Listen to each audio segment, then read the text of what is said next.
అంతే తప్ప కులం అని మేము ఎప్పుడు అన్నాము. మీరు మీ మీ వీళ్ళు వాళ్ళు చెప్పుకుంటున్నారు, నువ్వు దాన్ని ఖండించట్లా.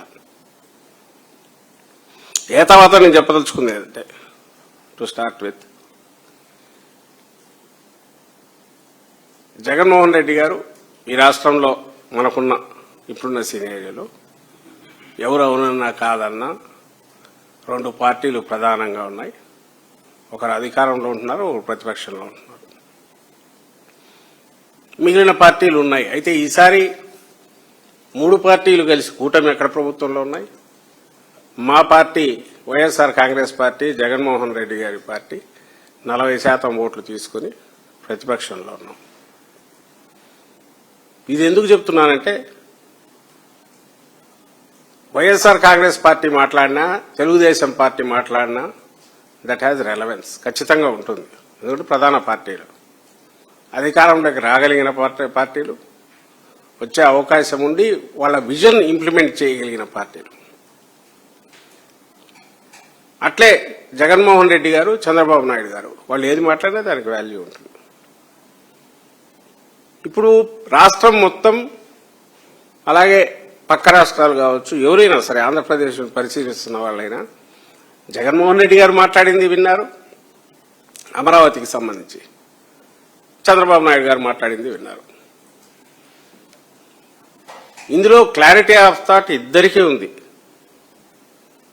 జగన్మోహన్ రెడ్డి గారికేమో రాష్ట్రం మీద బరువు పడకుండా,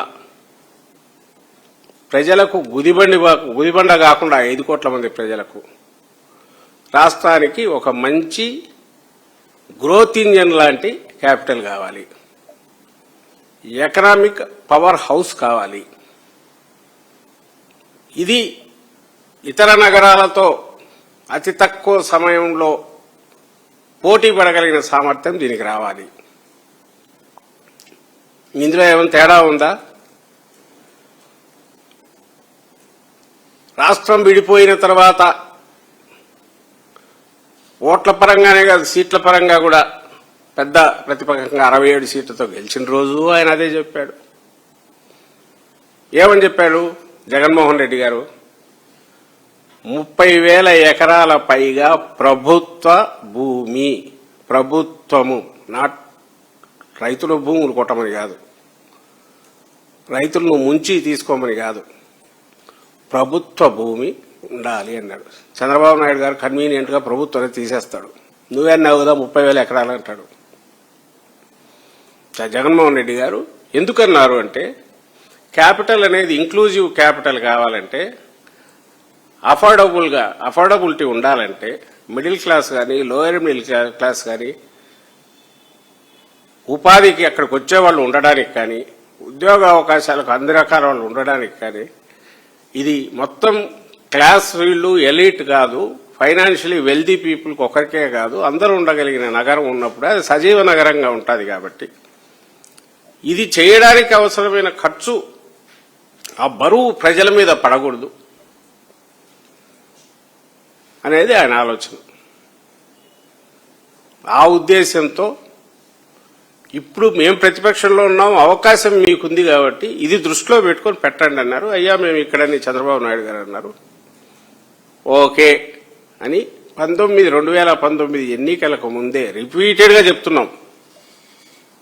చంద్రబాబు నాయుడు గారు ఇల్లు కట్టుకోలే, అధికారంలో ఉన్న చంద్రబాబు నాయుడు గారు ఇల్లు కట్టుకోలే, ప్రతిపక్షంలో ఉన్న జగన్మోహన్ రెడ్డి గారు ఇప్పుడు మనం కూర్చున్నది ఇది దీంతో సహా పక్కన పార్టీ ఆఫీస్ కోసం అప్పట్లో, తర్వాత అదే సీఎం క్యాంప్ ఆఫీస్ అయింది. ఈ బిల్డింగ్ తో సహా, ఆయన రెసిడెన్స్ తో సహా నీట్ గా పర్మనెంట్ కట్టుకున్నారు.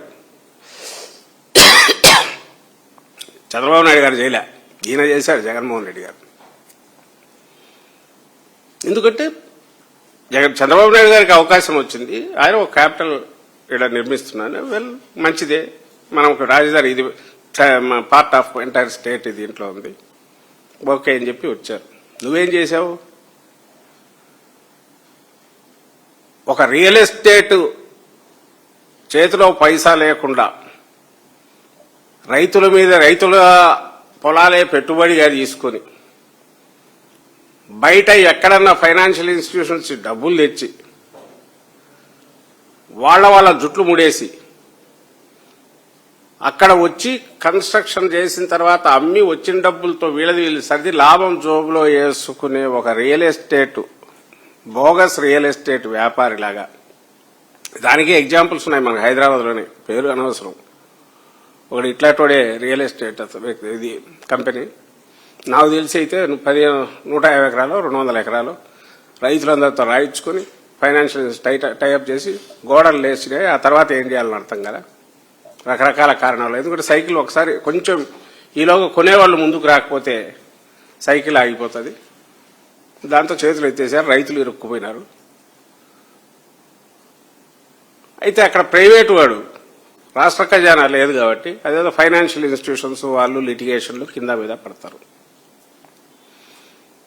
అక్కడ 150 ఎకరాల్లో చేసిండేది ఇక్కడ చంద్రబాబు నాయుడు అనుకో 30,000 ఎకరాలు 33,000 ఎకరాలు ఎగ్జాక్ట్లీ అక్కడ చేశారు. అది మనకు ఎప్పుడు అర్థమైంది? ఆయన 4 ఏళ్లు చేసిన ఈ తతంగం ఏదైతే ఉందో ఇది పూర్తి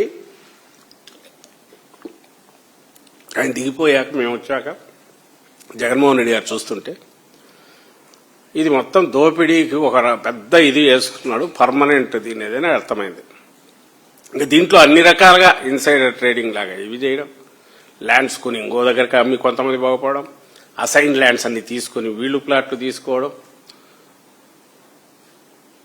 వీళ్ళ నాయకులు కానీ బినామీలు కానీ వీళ్ళ సొంత కంపెనీలతో సహా అందరూ ఇక్కడ కొనుక్కోవడం, దానికోసం అలైన్మెంట్లు మార్చడం. ఇవి ఎందుకంటే ఆయన క్లారిటీ ఆఫ్ థాట్ ఉంది. నేను మళ్ళీ చెప్తున్నా కదా, clarity of thought Jaganmohan Reddy గారికి ఏమో అది ఉంది, చంద్రబాబు నాయుడు గారికి ఏమో క్లారిటీ ఆఫ్ థాట్ ఏదంటే ఈ ప్రాజెక్టు ఆయన దృష్టిలో ఇది ఒక ప్రాజెక్టు, ఈ ప్రాజెక్టు టేకప్ చేశాక ఎగ్జాస్టివ్ గా పిండుకోవడం ఎట్లా, మూలుగతో సహా దీన్ని లాగడం ఎట్లా. మూలుగతో సహా కూడా న్యాచురల్ కాదు, అవసరం లేనిది ఎక్కువ ప్లాన్ చేసి ఇన్ఫ్లేటెడ్ ప్రపంచంలో ఎక్కడా లేని రేట్లు పెట్టి దానికి ఏదో ఒక అందమైన పేర్లు పెట్టి ఎవరికో కట్టబెట్టి తద్వారా వచ్చే దీన్ని నిరంతరం ఒక 6 hours పవర్ ఇంజన్ పెట్టి మోటార్ ఇంజన్ పెట్టి లాగితే నీళ్లు ఎట్లా కొడతాండొచ్చు, పర్మనెంట్ కొట్టుకోవడం ఎట్లా, తన గజ దొంగల ముఠ, ఇది ఆయన ప్లాన్. ఆ clarity of thought Chandrababu Naidu గారికి ఉంది కాబట్టి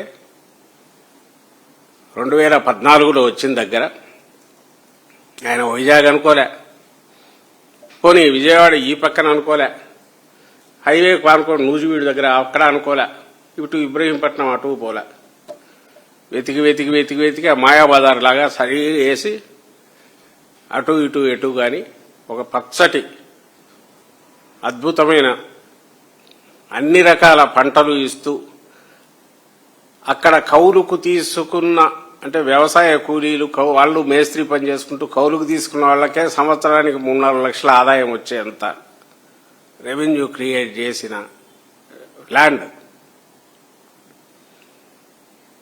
దాని మీద ఆయన కన్నుబడింది.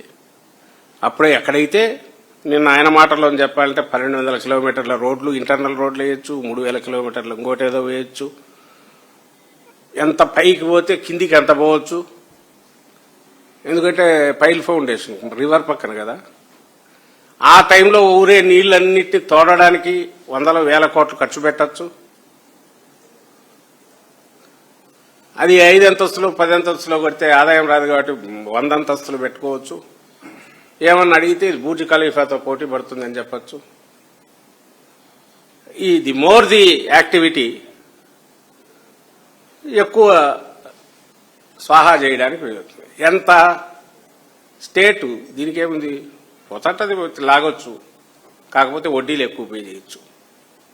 ఇన్సిడెంటలీ నిన్న ఆయన మాటల్లోనే ఒకటి వస్తుంది, మీకు తెలుసా అమరావతి అంటే ఎంత పాపులర్ బ్రాండో, నేను అమరావతి బాండ్స్ అని ఇట్లా అనగానే 2 hours సబ్స్క్రైబ్ అయిపోయింది, వచ్చింది ఓవర్ సబ్స్క్రైబ్ అయిందని. దాంట్లో ఎందుకయింది అమరావతి బాండ్స్? అప్పుడు ప్రివైలింగ్ ఇంట్రెస్ట్ 8% ఉంటే ఈయన 10.3% ఇచ్చాడు. 2 గంటల్లో అయిందంట.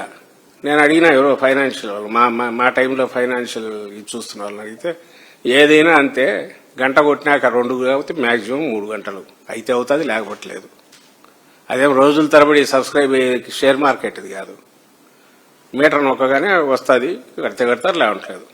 పోనీ ఇది ఓవర్ సబ్స్క్రైబ్ ఎంత అంటే మా వాళ్ళు చెప్పారు, ఆయన 1200 కోట్లకేమో పిలిస్తే 2000 కోట్లకు వచ్చింది, 10.3%.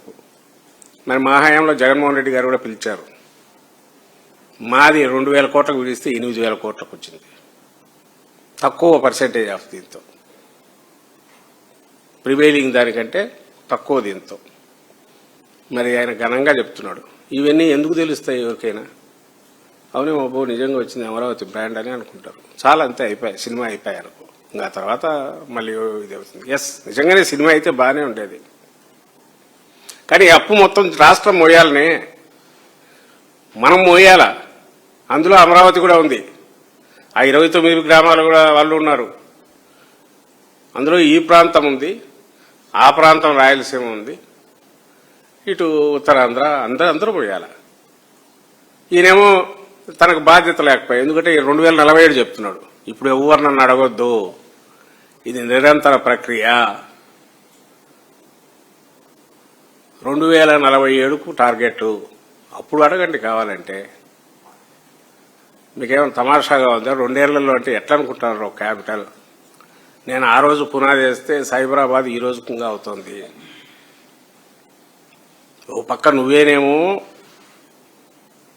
దానికే సరిపోతుంది, ఇంకా మిగులుతుంది అని నువ్వే అంటావు. ఇంకో పక్క ఏమో 2047 అని ఆయన అంటాడు. వింటున్నంతసేపు ఎంత కన్విన్సింగ్ గా ఒక పెద్ద ఆయన 75 ఏళ్ళు ఆయన పాపం ఎంత అమాయకంగా గంభీరంగా ఇదిగా చెప్తున్నాడో అని అనిపిస్తుంది. సో అప్పుడప్పుడు దొరుకుతుంటాడనుకో ఆయన, ఏదో అదేది గ్యాస్ మీద వంట నేర్పడం నేనే నేర్పినాను ఇట్లాంటివి కూడా అంటుంటాడు. అవి కూడా కాన్షియస్గా అంటాడేమో నా అనుమానం. ఎందుకంటే ఇంత తెలివిగా అతి తెలివిగా మాట్లాడే ఆయన దాని దగ్గర ఎందుకు తప్పుపడుతుంది? బహుశా ఇట్లాంటివి అంటే వీటి మీద జోకులు వేసుకుంటా అంటారు, ఈలోగా మన పని చేసుకుంటామని అనుకుంటున్నాడేమో తెలియదు చంద్రబాబు నాయుడు గారు. కానీ బట్ నిన్న మాట్లాడిన మాటలో ప్రతిదీ ఆణిముత్యమే, అబద్దాలకు ఆణిముత్యం, ప్రతిదీ అబద్దాలలో ఆణిముత్యం, కళ్ళార్పకుండా అబద్దాలు. రాజశేఖర రెడ్డి గారి మాటలు చెప్పంటే ప్రతిదీ ఆణిముత్యాలే అనేవి. సో నేను అన్నట్టు ఆయన క్లారిటీ ఆఫ్ థాట్ ఉంది. జగన్మోహన్ రెడ్డి గారికి ఎట్లుందో ఈయన చంద్రబాబు నాయుడు గారికి దోచుకోవడం ఎట్లా దాంట్లో క్లారిటీ ఆఫ్ థాట్, మ్యాక్సిమం దోచుకోవడంలో ఎట్లా దాంట్లో క్లారిటీ ఆఫ్ థాట్, ఎముకల్లో మూలుగుతో సహా రాష్ట్రాన్ని పీకడం ఎట్టడంలో క్లారిటీ ఆఫ్ థాట్, దానికి వేయాల్సిన గ్రాండ్ విజన్ లో క్లారిటీ ఆఫ్ థాట్, దోపిడీకి ఇది చంద్రబాబు నాయుడు గారికి ఉంది. మేము ఇప్పుడు అడిగేది ఏంటంటే వీళ్ళిద్దరిని పక్కన పెడితే, ఎందుకంటే వాట్ దే రైజ్ క్వశ్చన్స్ కావచ్చు, వాట్ దే టెల్ అవి రెలవెంట్, అది రాష్ట్రం ఇంట్రెస్ట్ ఏదో ఒక రకంగా అఫెక్ట్ చేసేది. కాబట్టి ఆలోచించాల్సింది ఎవరంటే ప్రజలు ఆలోచించాలా, దీని గురించి కొంచెం సీరియస్ గా పట్టించుకునే వాళ్ళందరూ ఆలోచించాలా. ఇందులో వాస్తవం ఏంది, ఇందులో వాస్తవం ఏంది చూడాలి. లక్కీగా టెక్నాలజీ పెరిగి ఇప్పుడు అన్ని పబ్లిక్ డొమైన్లో ఉండేటివే. ఇంకా ఇప్పుడు చాట్ జీబీటీ వచ్చాయి, కొడితే ప్రతిదానికే ఆన్సర్ వస్తుంది, ప్రతిదానికి డేటా కలెక్ట్ చేసి అదే ఇస్తుంది. దయచేసి అందరు చూడండి. మొన్న జగన్మోహన్ రెడ్డి గారు పెట్టే ప్రెస్ కాన్ఫరెన్స్ లో రైజ్ చేసిన క్వశ్చన్స్ ఏదైనా అసంబద్ధమైనవి ఉన్నాయా, అందులో వేటికైనా ఆన్సర్ ఇవ్వకుండా పక్కకు తోయడానికి సాధ్యమయ్యేవి ఉన్నాయా? ఆ క్వశ్చన్స్కి ఆన్సర్స్ ఉంటే ఇంకేం అక్కర్లా. అందులో ఆయన అడిగింది ఏంది, నీ తరహా ప్లానింగ్ తో అసలు ఆంధ్రప్రదేశ్కు రాజధాని అనేది వస్తుందా?